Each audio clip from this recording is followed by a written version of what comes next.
DGISPR lieutenant general Ahmad शरीफ का कहना है कि जाफर एक्सप्रेस को निशाना बनाने वाले तमाम 33 दहशतगर्दों को जहन्नुम वासिल कर दिया गया है। क्लियरेंस ऑपरेशन के दौरान किसी मुसाफिर को कोई नुकसान नहीं पहुंचा। दहशतगर्द अफगानिस्तान में अपने सहूलतकारों से राबते में थे।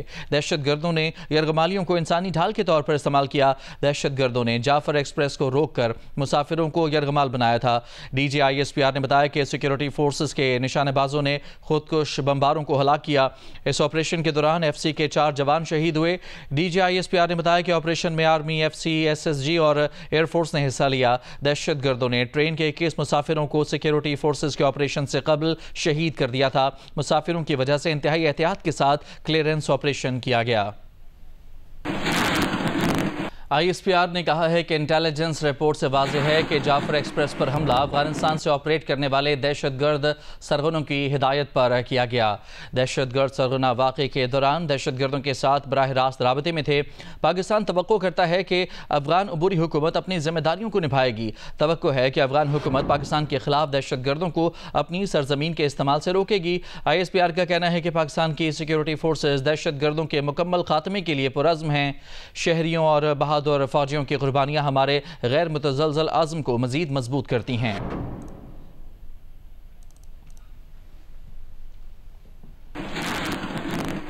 जाफर एक्सप्रेस हमले के 29 जख्मी कोयटा मुंतकिल कर दिए गए। 16 जख्मियों को CMH और 13 को सिविल अस्पताल लाया गया। अस्पताल इंतजामिया के मुताबिक जख्मियों की हालत खतरे से बाहर है। जख्मियों का कहना है कि पाक फौज ने उनकी भरपूर मदद की। मुझे जो इन्होंने पहला रॉकेट लॉन्चर फायर किया था ना, मुझे उसका शेल लगा है ये थोड़ा सा गर्दन के नीचे। अगर आर्मी नहीं आती थी आज तो उन्होंने कहा था हम जितने लोग बैठे हुए सबको एक्सपायर करेंगे। वो उन्होंने बहुत हमें अच्छा रिस्पांस दिया, बहुत ज़्यादा रिस्पांस किया। मतलब हमें उठाकर लेकर गए। मैं तो चल नहीं सकता था बिल्कुल। दोनों पाँव पे मेरे वो टांगों पे मेरी गोलियाँ लगी हुई थी। वालिद साहब अल्हम्दुलिल्लाह खैर ऑफिस से आज कोयटा पहुँच गए, बहुत खुशी हुई। और जैसे कि बाबा बता रहे हैं कि पाक फौज हमेशा हमारे लिए अच्छा ही करती आई है और इंशाल्लाह आगे भी अच्छा करेगी। वज़ीर आज़म मियां मोहम्मद शहबाज शरीफ आज कोयटा का अहम दौरा करेंगे। जाफर एक्सप्रेस के ड्राइवर अमजद यासीन दहशतगर्दों के हमले में महफूज रहे। मीडिया से गुफ्तगू में कहा कि बम धमाका हुआ, इसके बाद ट्रेन पटरी से उतर गई। हमलावर आए और इंजन पर फायरिंग शुरू कर दी। जान बचाने के लिए नीचे बैठ गए। 27 या 28 घंटे तक इंजन में ही बैठे रहे। पाक फौज ने बर वक्त ऑपरेशन करके पाया तकमील तक पहुंचाया। बम ब्लास्ट हुआ है और हमारी बस ट्रेन जो है रेल हो गई है, हमने बस रस्सी लगाई है, गाड़ी खड़ी थी। उसके बाद जो है हमलावर जो आ गए उन्होंने फायरिंग शुरू कर दी इंजन पे। और उसके बाद 27-28 घंटे हम जो है इंजन पे ही बैठे रहे। पाक फौज की माशाल्लाह बर वक्त कार्रवाई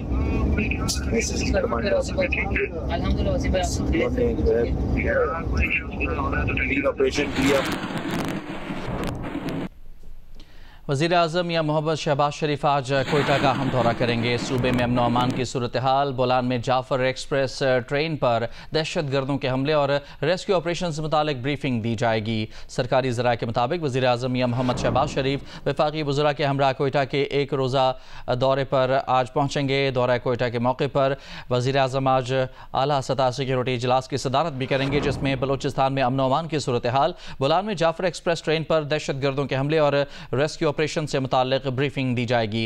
इजलास में बलूचिस्तान में क़याम अमन के हवाले से अहम फैसले किए जाएंगे।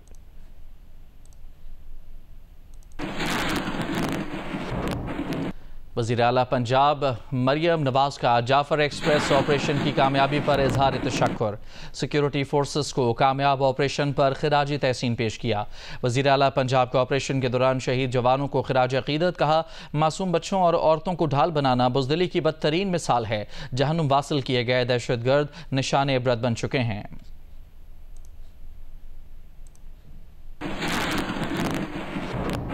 वज़ीर दिफा ख्वाजा मोहम्मद आसिफ ने कहा है कि बहादुर मुहाफ़िज़ों ने बड़े सानहे से मुल्क को बचा लिया। जाफर एक्सप्रेस के तमाम यरगमालियों को रिहा करवा लिया गया। एक बयान में वज़ीर दिफा ने कहा कि मुहाफ़िज़ों ने तमाम 33 दहशतगर्दों को जहन्नुम वासिल किया। दौरान ऑपरेशन PTI भारतीय मीडिया मिलती जुलती ज़बान बोलते रहे। अफगानिस्तान से भी सोशल मीडिया पर ऐसी ही ज़बान बोली जाती रही। हम पर लाजिम है कि सियासी मफादात से बाला होकर कौमी वहदत का मुजाहिरा करें।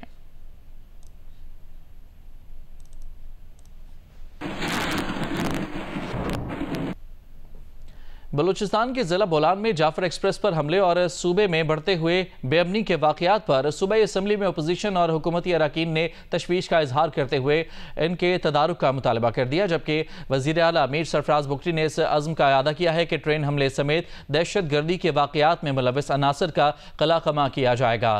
कोयटा से नदीम कौसर की रिपोर्ट।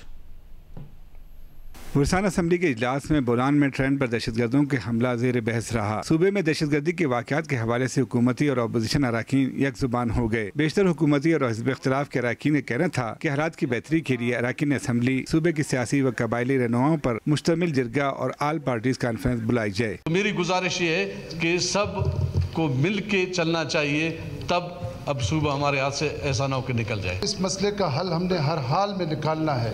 हमने बलूचिस्तान को तो इस तरह नहीं छोड़ना है जिस तरह बलूचिस्तान चल रहा है। ये कब तक इस तरह चलेगा? ऐवान से खिताब में वज़ीर आला मीर सरफराज बुगटी का कहना था कि हुकूमत ने सूबे में अमन अमान के क़याम के लिए कालादम तंजीमों को कई मरतबा मुज़ाकरात की दावत दी, लेकिन वो मुज़ाकरात के हक़ में नहीं हैं। वज़ीर आला ने दो टोक अल्फाज में ऐलान किया कि बंदूक उठाने वालों का खात्मा कर दिया जाएगा। वायलेंट को वायलेंट से ट्रीट करेंगे, जो आम बलूचिस्तानी है उसको गले लगाएंगे, उसकी खिदमत करेंगे, उसके लिए बेहतर गवर्नेंस का मॉडल पेश करेंगे। बुरसान में क़याम अमन के हवाले से वज़ीर आला की तजवीज़ थी कि वो वज़ीर आज़म से सूबे में अमन के क़याम के लिए जिरगे के इनेकाद की तजवीज़ देंगे। इस मौके पर स्पीकर की जानिब से अमन अमान के हवाले से तवील तकरीर का मौका ना दिए जाने पर रुकन असम्बली फराह अजीम शाह स्पीकर डाइस के सामने ज़मीन पर बैठ गईं। कैमरामैन एहसन रसूल के साथ नदीम कौसर, जियो न्यूज़, कोयटा। वज़ीर आला सिंध मुराद अली शाह ने अपनी हुकूमत की एक साला कारकर्दगी रिपोर्ट पेश कर दी है। मुराद अली शाह ने बताया कि सिंध में ज़राअत, सेहत, इंफ्रास्ट्रक्चर, डिजिटलाइजेशन और फलाही मनसूबों समेत बड़े तरक्याती काम किए। 2 लाख सोलर यूनिट्स की तकसीम, 1,68,000 किसानों में हारी कार्ड्स, 196 नई सड़कों की तामीर और 14 लाख मरीजों का NICVD में इलाज किया गया। राना जावेद रिपोर्ट करेंगे। वज़ीर आला सिंध मुराद अली शाह ने अपनी काबीना के 1 साल मुकम्मल होने पर तफसीली ब्रीफिंग दी। उन्होंने कहा कि हमारी हुकूमत की तमाम कामयाबियां भुट्टो ख़ानदान के विजन और बिलावल भुट्टो जरदारी की क़यादत का नतीजा हैं। वज़ीर आला ने बताया कि 2022 के सैलाब से मुतासरा किसानों के लिए 1,68,000 हारी कार्ड तकसीम किए गए। वज़ीर आला के मुताबिक इस साल 196 नई सड़कों की तामीर मुकम्मल की गई, जिन पर 54 अरब रुपए खर्च हुए। दुनिया का सबसे बड़ा हाउसिंग का प्रोजेक्ट मैंने शुरू में बताया था कि इतना ट्रांसपेरेंट है कि आप किसी वक्त भी जाके अपना डेटा चेक कर सकते हैं, आप किसी घर की पोजीशन चेक कर सकते हैं। ये क्या है, 5 लाख घरों की 6,35,000 टोटल प्लिंथ कंप्लीट हो चुके, जिसमें 5 लाख इस साल हुए और टोटल 4 लाख घर हमारे कंप्लीट हो चुके हैं, जिनमें से 3,05,000 इस साल कंप्लीट हुए। वज़ीर आला ने कहा कि सिंध हुकूमत ने 2 लाख सोलर यूनिट्स तकसीम किए, जबकि मजीद 3 लाख यूनिट्स फराहम किए जाएंगे।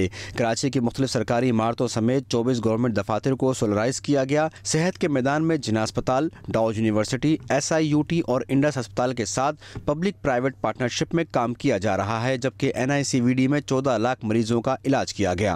पूरी दुनिया में इस क्वालिटी की 16वीं मशीनें, जो कि ये स्टेट ऑफ द आर्ट जो लेटेस्ट थी, जो पुरानी साइबर नाइफ थी उसमें एक पेशेंट को तकरीबन 90 मिनट लगते थे ट्रीट होने में, और इसमें 20 से 25 मिनट।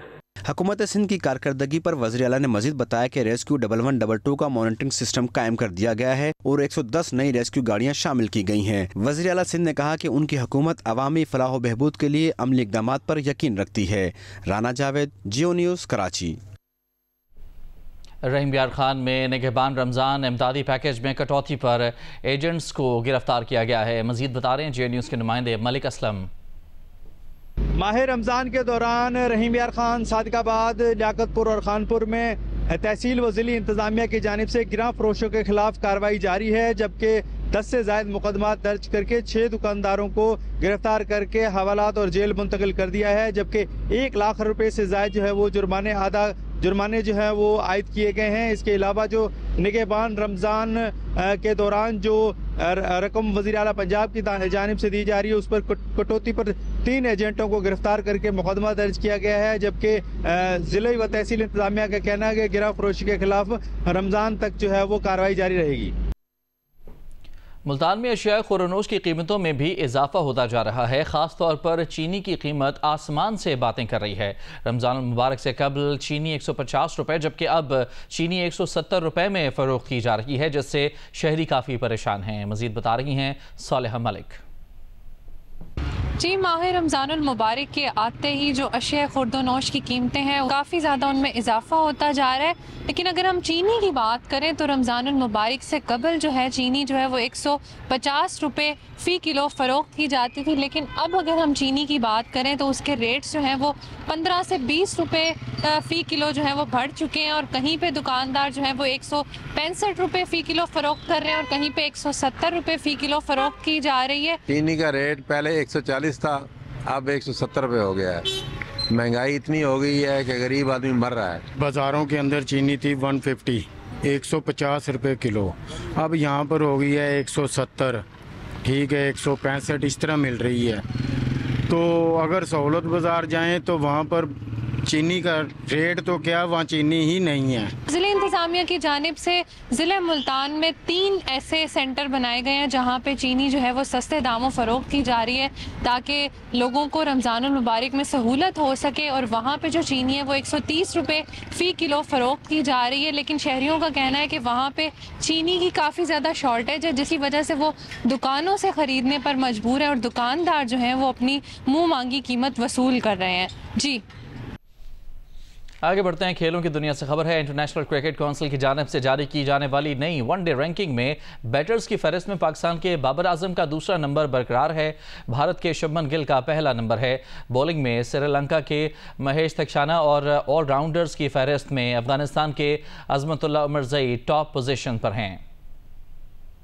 चैंपियंस ट्रॉफी के अख्ताम के बाद आईसीसी ने वनडे फॉर्मेट की नई रैंकिंग जारी कर दी है, जिसमें भारत के शुभमन गिल का बदस्तूर पहला नंबर है। पाकिस्तान के स्टार बैटर बाबर आजम इस फहरिस्त में दूसरे नंबर पर हैं। भारत के रोहित शर्मा 2 दर्जे तरक्की के बाद तीसरे नंबर पर आ गए। न्यूजीलैंड के ग्लेन फिलिप्स 6 दर्जे तरक्की के बाद 24वें नंबर पर पहुंच गए। डेविड मिलर का 31वें से 26वां नंबर हो गया। बॉलिंग की फहरिस्त में श्रीलंका के महेश थिक्शाना पहले नंबर पर मौजूद है। मिचेल सेंटनर 6 दर्जे तरक्की के बाद दूसरे नंबर पर हैं। भारतीय स्पिनर कुलदीप यादव की 3 दर्जे तरक्की हो गई है, वो अब तीसरी पोजीशन पर आ गए हैं। रविंद्र जडेजा 13वें से टॉप 10 में दाखिल हो गए हैं। वनडे ऑलराउंडर्स में अफगानिस्तान के अजमतुल्लाह उमरज़ई का पहला नंबर बरकरार है। पाकिस्तान क्रिकेट बोर्ड ने डोमेस्टिक क्रिकेट खेलने वाली 90 विमेंस क्रिकेटर्स को कॉन्ट्रैक्ट दे दिए। ज़राए के मुताबिक एक खिलाड़ी को 35,000 से 40,000 रुपये माहाना मुआवजा दिया जाएगा।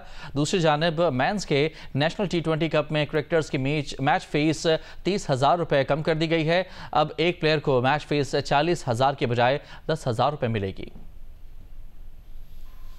पाकिस्तान क्रिकेट बोर्ड ने नेशनल सिलेक्शन कमेटी की सिफारिशात पर डोमेस्टिक क्रिकेट खेलने वाली 90 वुमेन्स क्रिकेटर को जुलाई 2024 से जून 2025 तक के लिए कॉन्ट्रैक्ट दिए हैं। फहरिस्त में अंडर 19 की 18 खिलाड़ी, इमर्जिंग कैटेगरी में 62 खिलाड़ी और इंटरनेशनल क्रिकेट खेलने वाली 10 खिलाड़ी शामिल हैं। ज़राए के मुताबिक खवातीन क्रिकेटर्स को 35 से 40,000 रुपये माहाना मुआवजा दिया जाएगा। दूसरी जानिब मेंस नेशनल T20 कप में क्रिकेटर्स की मैच फीस 30,000 रुपये कम कर दी है। ज़राए के मुताबिक अब खिलाड़ियों को एक मैच की फ़ीस 40,000 रुपये के बजाय सिर्फ 10,000 रुपये मिलेंगे।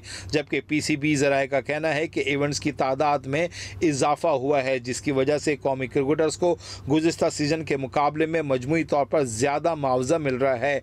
नेशनल T20 कप जुम्मे से शुरू होगा। 16 रीजन्स की 18 टीमें हिस्सा लेंगी।